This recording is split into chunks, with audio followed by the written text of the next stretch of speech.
Welcome to the Multifamily Management Excellence Podcast. Are you interested in learning from multifamily experts and how they achieved success? Then you have come to the right place. Your host, Mike Ballard, interviews industry experts to share their stories and advice to achieving success in the multifamily industry. Our goal is to provide you with resources and tools to increase profitability and achieve success on your own multifamily journey. Hey, welcome, listeners. We're excited to start another Multifamily Management Excellence podcast where we interview entrepreneurs in the multifamily business. Today, we've got a longtime friend. I met him many years ago when he was working at one of our clients, and then he chose to become an entrepreneur. He's got a great story. I ran into him in the Rocky Mountains at Denver at the IMN Multifamily Conference there. Welcome, Brennen. Nice to see you again. Thanks for having me. Yeah, good to see you. Thanks for having me. Brennen Degner from DB Capital, based in Denver, Colorado. So, Brennen, tell us about your history. You know, how you got into the business, what you did kind of to prepare you to get into the business. Sure. I mean, real estate's the only profession I've ever been in. I started in college. I read a book called Rich Dad, Poor Dad when I was a junior in college. So I had been on kind of a track to go to law school. At the time, I wanted to be a sports agent. And then I came across this book and, you know, this light bulb went off for me, and it was, this connection to real estate. I had kind of grown up around construction. My dad was a framer as one of his original jobs. So I kind of just grew up around construction. And then my mom was an MBA. She was in finance. And so when I read this book, I was like, wow, this is the industry. I can kind of piece these two things together. And where were you at this when you read the book? University of Arizona. Yeah, I was in Tucson at University of Arizona as a junior. And so it really, honestly, it changed my life, going back. And if I were to read it again, obviously it's a completely different level of sophistication. It's about as like rudimentary as you could find in terms of real estate investing book. I even remember like money moving from one part of the quadrant to the other and stuff like that and in the pictures in the book. But yeah, that's what I mean at the time. That's what turned me onto it. And then I reached out to basically my landlord, the guy who owned I lived in a duplex, and the guy who owned it owned like 5 or 6 and was kind of developing them. So he was an entrepreneur in his own regard. And so I basically just asked, I think it was one day when I was paying my rent, I asked him if I could just shadow him around. And it was a good time because he was just getting through a quote unquote like entitlement process on a couple new developments that he was doing. So I had the opportunity to go with him to city planning meetings and building department meetings and stuff like that as he was starting to go vertical. He had finished the horizontal construction on the pads he was developing. So it was a good time, and I didn't get paid anything, but it was a learning experience. I specifically remember sitting in a coffee shop with him while he was walking me through what a cap rate was and stuff like that. So it was kind of your entry level stuff, and then that gave me enough to at least put some real estate experience on my resume. I moved out to Los Angeles from Tucson after I graduated. So what was your major before you switched it, and did you change your major? No, I didn't. It was by that point in time, I was too far along. It would have delayed my graduation to change. So I was a political science major. Again, kind of on the trajectory, trying to go to law school. That was a common And did you take any finance classes of any sort? None. Once you decided to change? Didn't have time. Didn't have time. So none. So it was mostly kind of pre-law, legal type of studies, constitutional law, stuff like that. And then I was a minor in sports management. And so no finance with that, but there was, marketing and general kind of business classes, organizational structure classes, stuff like that. And so I recognized that, I had some catch up to do. So when I moved to Los Angeles, and I got an internship, I also enrolled at UCLA's like extension program in their real estate investments courses. And so I would do that at night.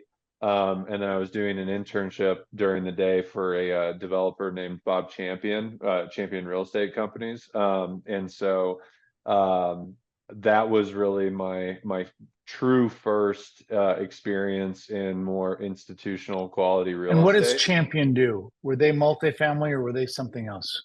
They were primarily known as a developer. A lot of it was retail, so a lot of West Side retail. They did. They entitled some condo projects in West Los Angeles and in Hollywood area. Now they're in student housing. I think Parker Champion, which is Bob's son, has built a pretty impressive student emphasis as well. So I would say they didn't necessarily have like a core focus, but he was a talented or is a talented developer and kind of anything that he goes into. So he's actually he was a professor at USC's MRed program as well, Oh, which I'll wow. get into later as part of the path. But yeah, so I was doing an internship with him, unpaid at the time, so just kind of living off of some savings that I had built in college, knowing that I needed to get some experience under my belt. And then I interviewed for a paid internship with Mark Weinstein. So that was my entry into MJW Investments, which is where we originally met.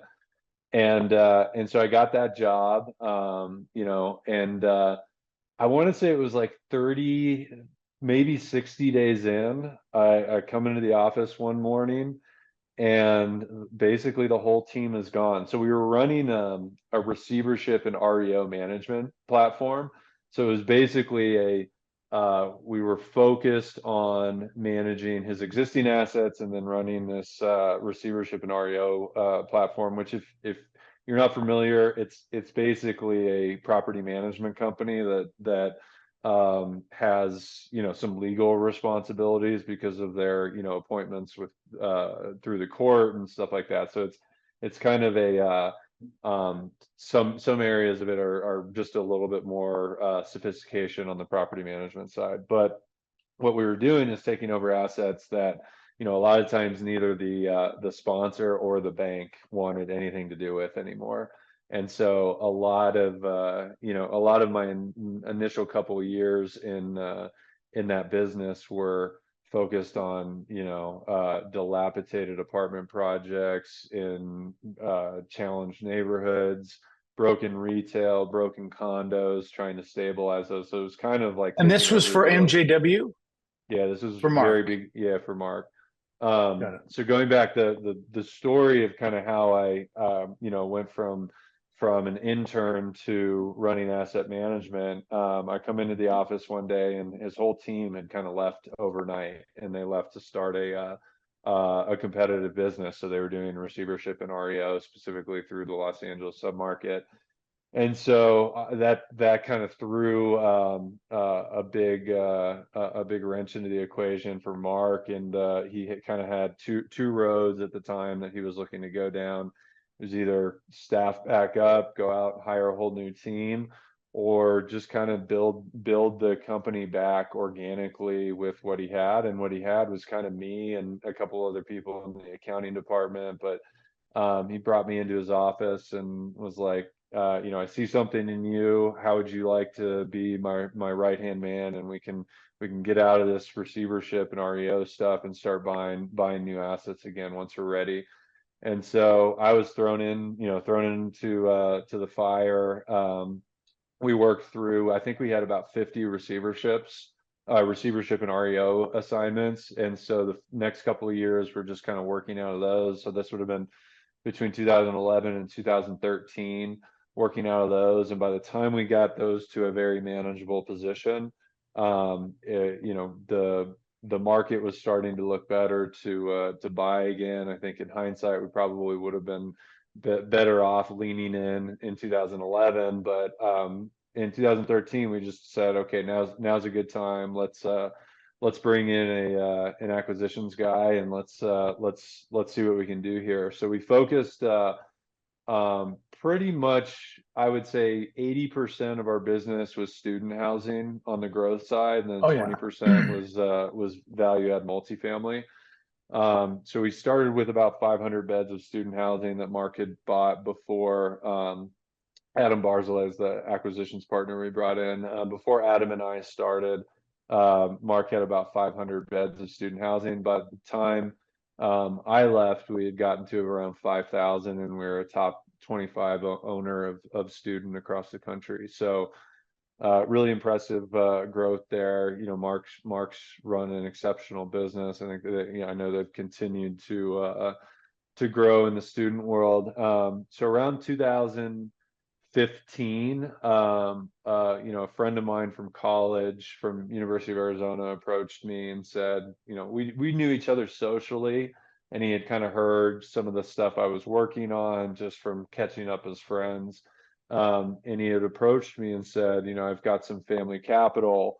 I would like to allocate that into apartment buildings, but I'm just not really sure where to even start. And I have no experience in this. So that was my entrance into being a GP on what we had agreed on going forward was I would kind of oversee the projects. My background was in asset management and property management, so that was my focus. And then he'd bring in the capital, and we did. And by this time, you had been how many years in asset management now? Like 4. Yeah. So good foundation. Yeah, but in hindsight, I think I thought I knew a lot more than I actually knew. Don't we always? Yeah, that's exactly. What makes a great entrepreneur. Exactly. So I went out and bliss. exactly. You kind of fake it till you make it sometimes. But no, I was 26 at the time or so, and I just went out with a ton of confidence. And in hindsight, as I'm sure that a lot of the most sticky learning experiences are from early mistakes that you make, and we made plenty of them. So we bought our first deal, it was built in 1911. It was 9 units. Ooh. In a market right outside of downtown Los Angeles called Pico Union. It's kind of in the hood, and the rent roll, average rents were like $600 or $700. This was kind of the heyday of the rent control buyout strategy in the Los Angeles area. So we came in, you're offering people $5,000-$10,000, getting rents from $600-$700 to like $1,200-$1,300 at the time, and it worked really well. And so we had deployed some strategies to add ancillary income and just additional revenue, and took a lot of what I was learning on the larger assets with MJW and just pumped those into to some smaller deals. So that first deal went really well. We ended up doing 6. What year was that? This would have been 2015 was the first deal. And then between 15 and 16, we bought 6 deals, all between 6 and 15 units, all in Los Angeles. We migrated more into neighborhoods that we knew better, which were kind of Santa Monica, Hollywood, West Hollywood, a little bit stronger demographic than the first deal that we bought. And those all went really well. Again, this was kind of the peak time to be buying deals where rents were going up in Los Angeles. I think the tenant base wasn't as savvy in terms of what the value of their buyout should be. And so you were getting good deals. We bought a deal in Santa Monica where we brought the rent roll from like $6,000 a month to $22,000 a month. And so that worked really well. But I want to say around 2017, so a couple years into this strategy, there was kind of a looking in the mirror moment and saying, this is a really tough strategy to really scale meaningfully. Buying 6 to 15 unit deals is probably the least efficient management platform to get behind. And then we found ourselves, having to have these, relatively life-changing negotiations with, elderly people, and just like it just didn't feel like something we wanted to put our name behind long term. And so at that point in time, we had really started to take off at MJW. And so I had access to other markets, not just LA anymore. So, we had transacted, so I had some relationships, and so we decided to start to look outside of California. And in the first market we looked at was Salt Lake City. The reason we chose Salt Lake City initially was, when I was at MJW, we became the largest owner of off-campus housing at BYU. And so BYU's in Provo, which is, about 45 minutes south of Salt Lake City.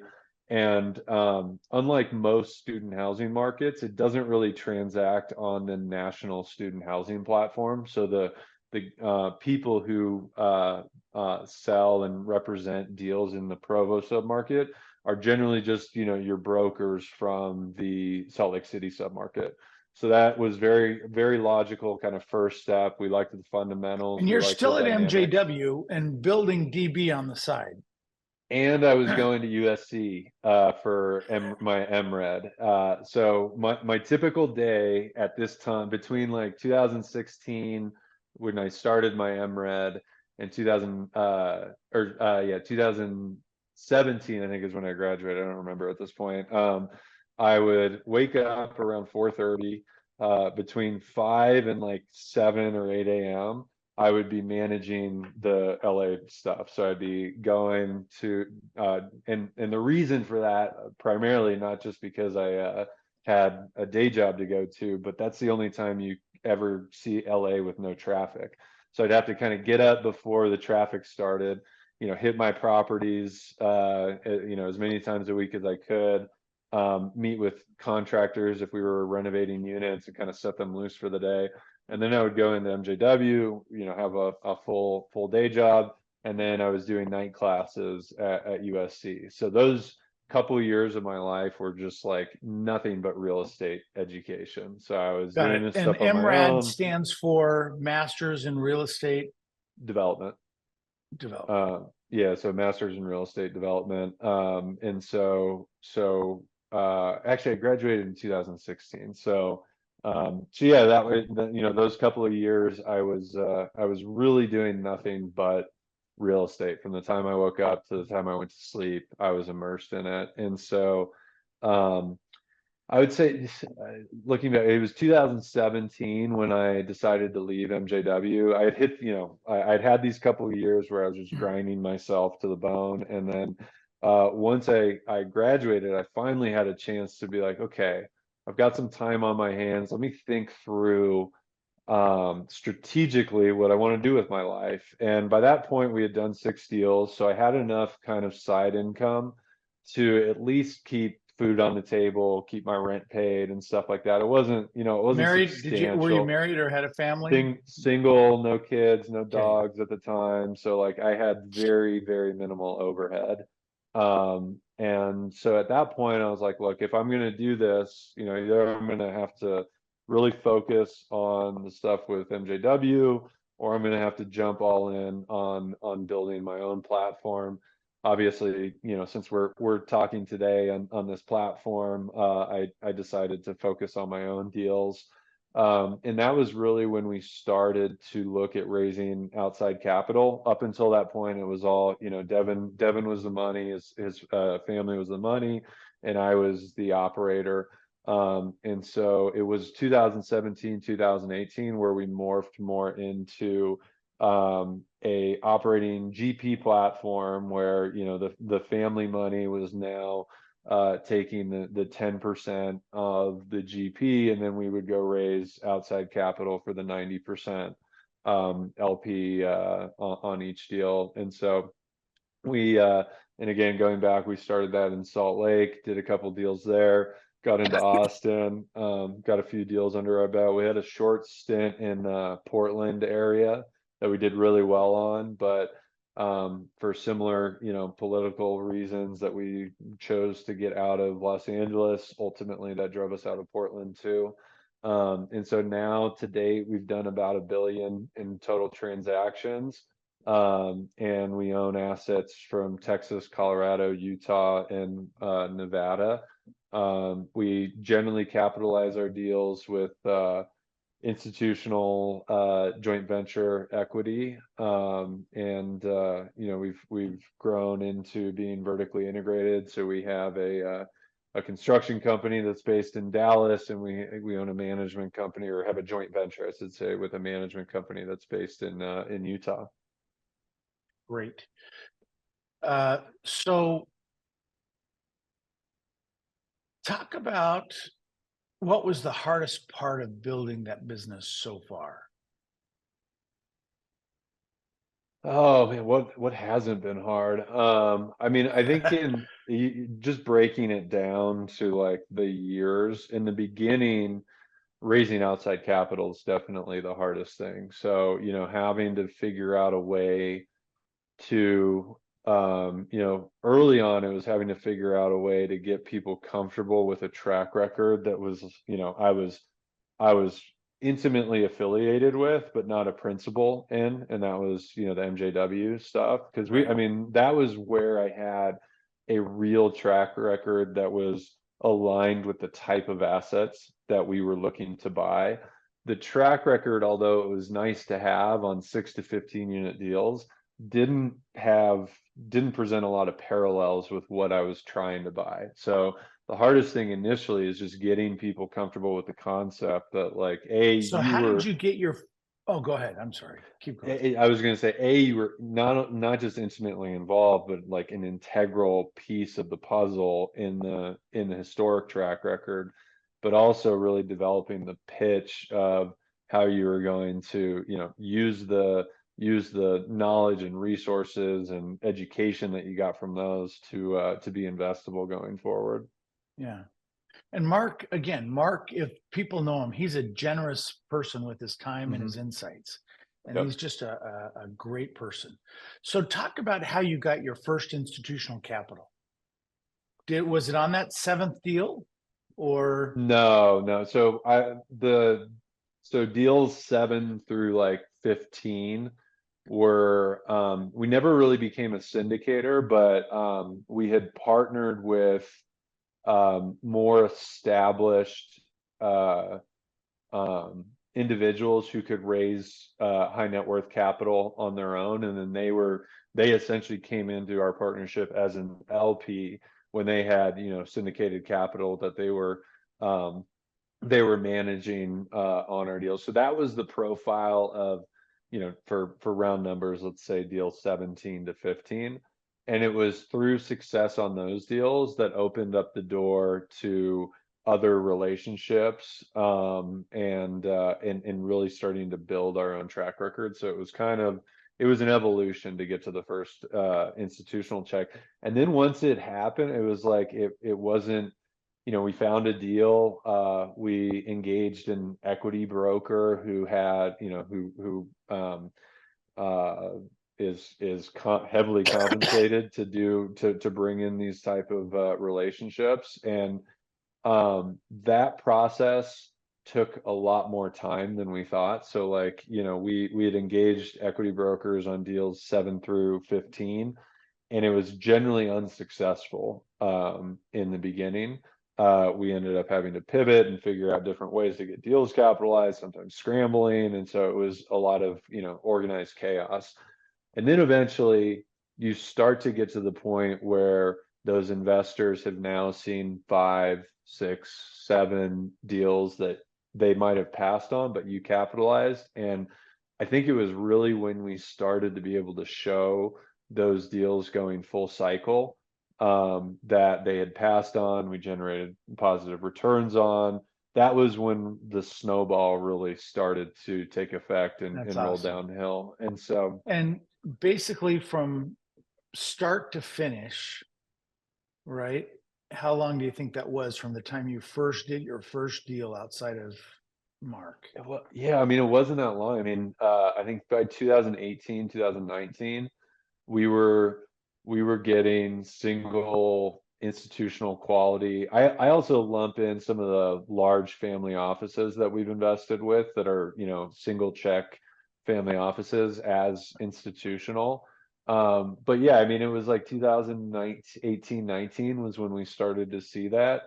And luckily for us and a lot of multifamily investors during that period of time, because of how the market was evolving, our 3-year business plans were getting condensed to 1 and 2 years. And so it happened quickly because, we'd go in, we'd present a 3 to 5 year business plan to an institutional shop that would say, you know what, come back to us on the next one, or we don't like it for this reason or that reason.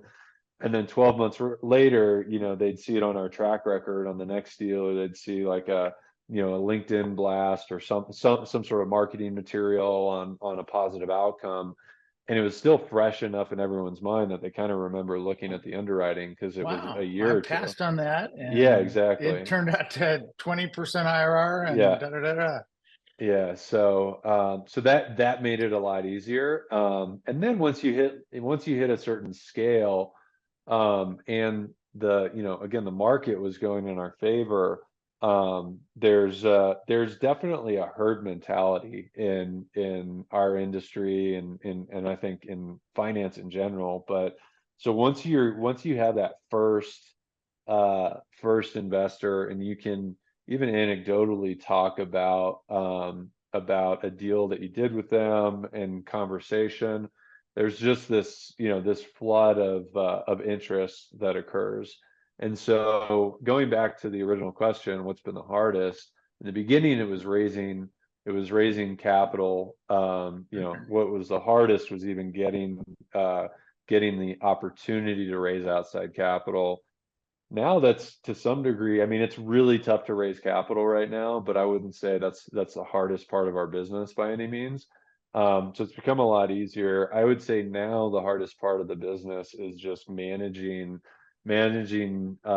people, personalities. We have a lot more between primarily on the property management side, but our construction company has a lot of HR related functions to it. And I would say that's not what I just get up every day and have excitement around. So that's harder for me. Whereas on the real estate, I live and breathe it. And so you'll never see me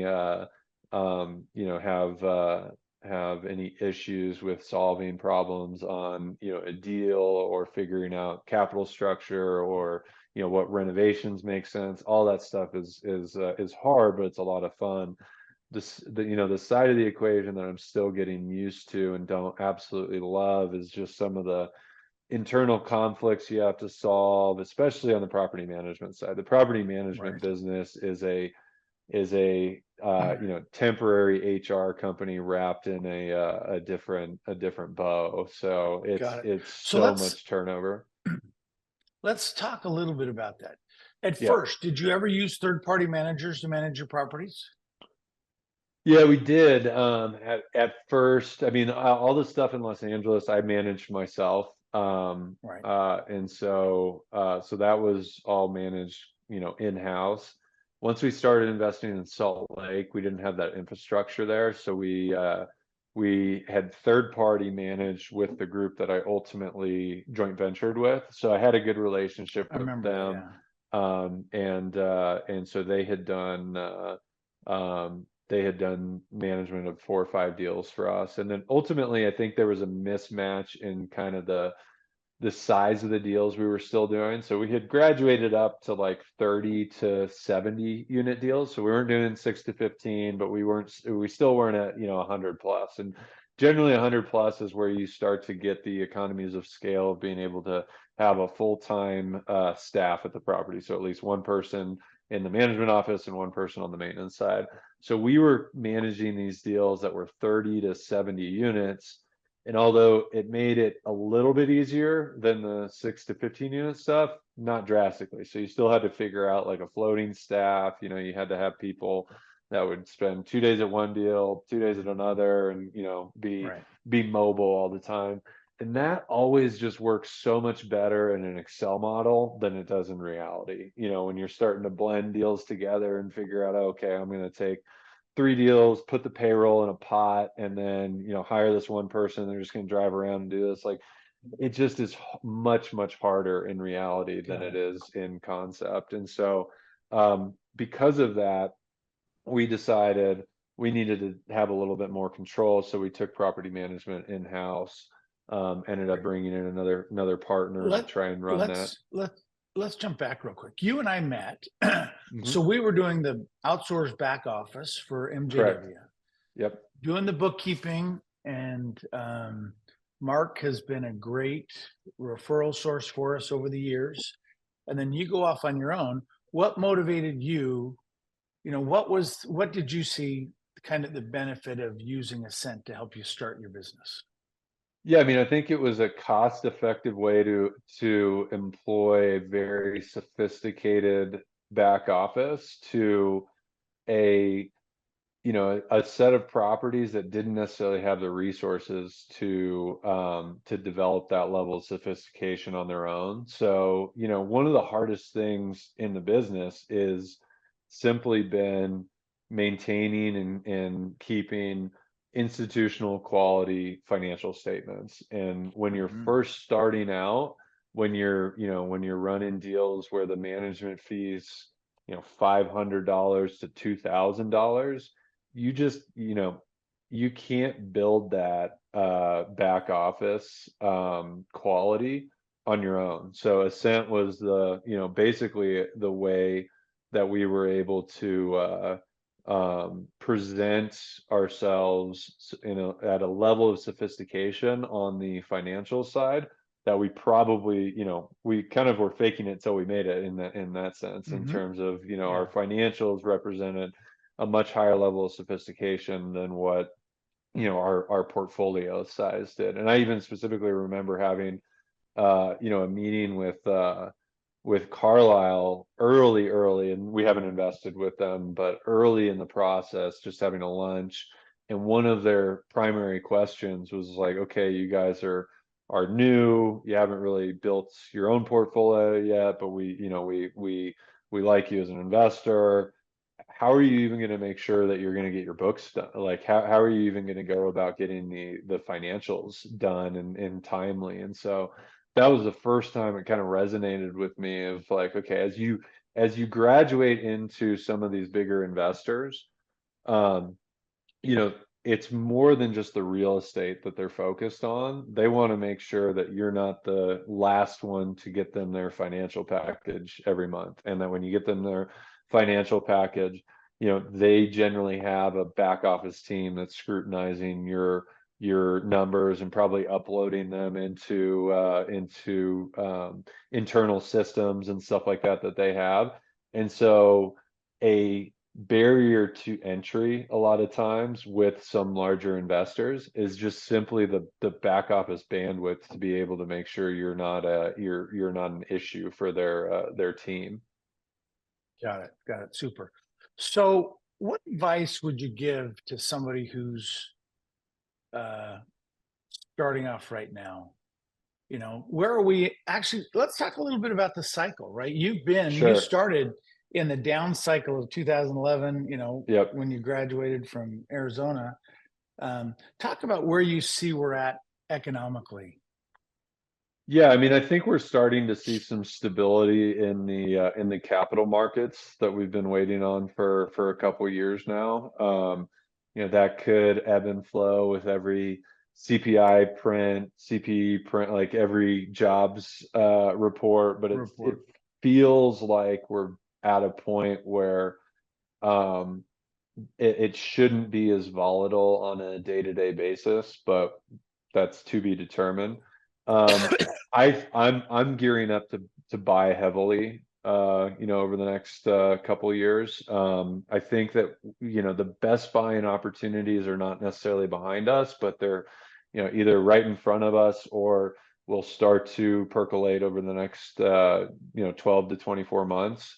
I think this disconnect between in some markets between historically high supply levels, and then that winding down at a time when interest rates are high and cap rates have come out significantly. If I just look at kind of the basis that we're able to make offers at today, very, very compelling. It's always tough to be, the first ones to jump back in, but you're starting to see that, we're jumping in now is by no means going to be the first. You've seen some big transactions, a lot of the family offices that we've invested with over the years have actually hit points now where they're having to slow down on allocation because they really leaned in over the last couple of quarters, since they were really the only active capital in the market, with institutions being primarily on the sidelines. So I think now's a great time to buy, but I think, by the time everyone thinks that, it's too late. So I think you wanna really lean in right now. That catching the falling knife scenario is always hard, but you're never going to time it perfectly. So it seems to me like if you look at kind of all the different variables and data points and try and synthesize that into a thesis, it feels like now is a good time to start leaning in heavily on the market. Great. I agree. And we talk to lots of smart people like you all the time, and we're hearing that a lot. This is kind of the best time to buy the next 18 months, and because you're going to see a lot of good appreciation and rent growth. Yep. Let's go back to that question I asked earlier, but then didn't finish. What advice would you give to somebody who's starting now, who's thinking about being vertically integrated? What would you tell someone getting into the business? They got to go use a cent on the accounting side. No, really, I think that I think my main advice is you just got to jump in and do it. That's been, I think, a focal point in my career from the time that Mark said, hey, Mr. Intern, do you want to run, $750 million of real estate for me? You just have to, you figure it out as you go. I think being aggressively curious intellectually is really important. So, I think that a lot of where I was able to find success was that I was just very very aggressive about learning and trying to figure out things that I knew I needed to know but didn't really know where to start. I just, whenever I had access to information, I tried to soak it up like a sponge. So early in my career, I had no, other than, some constitutional law classes, I had no legal background really. So I went through some political science classes and stuff, but it's apples and oranges to the contract law that you deal with on the real estate side.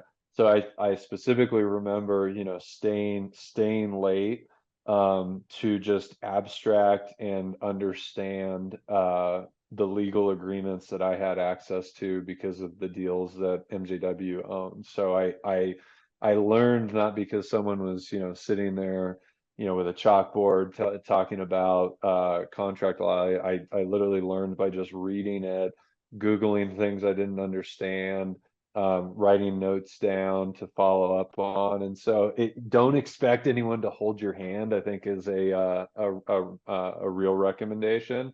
And you just got to jump in and figure it out as you go, and just be passionate about the process it will take to become an expert in this stuff. Awesome.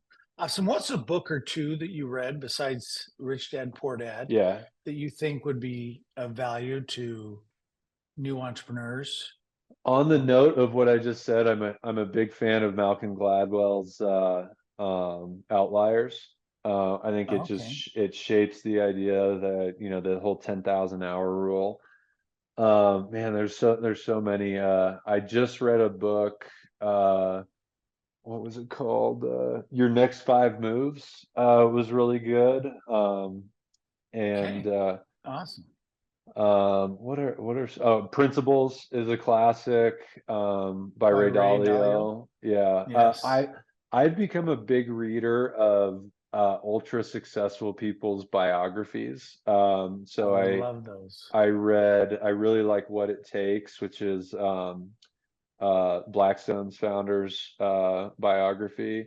I've become a big reader of pretty much anything Howard Marks. So like all his memos. I'm finishing a book right now about market cycles. And then his original book, The Most Important Thing, I had my entire team read. And so I'm a big proponent. I try and block off an hour every day to get through some nonfiction. I don't think I've ever read, actually, embarrassingly, a fiction book that wasn't mandated by like a high school or college class, but I read nonfiction every single day. I'm trying to think what else. Those are all good ones. Those are great. Great. Yeah, Typically we just ask for one or two and you gave plenty. So that's yeah, awesome. yeah. Well, we want to thank you very much. I think your insights are excellent. We share these. We've got some of our podcasts now have not thousands, but many hundreds of views. And so we're excited to have had you and visit with you today. It's insightful. I think you'll be of value, to a lot of the younger people getting into the business to go, hey, Great. I'm just coming out of college. Here's how you go from A to Yep. Z and accomplish what you want to accomplish. So thank you very much. Again, we want to thank Ascent Multifamily Accounting for sponsoring this podcast, and we'll see you next month. Take care. Thanks for having me.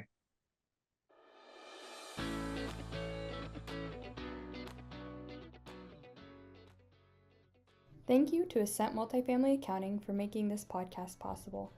Ascent has a team of multifamily accounting experts that provide outsourced bookkeeping for multifamily management companies.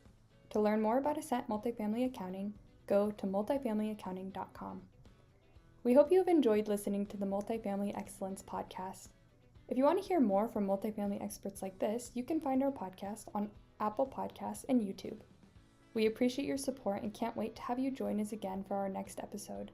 Until then, take care.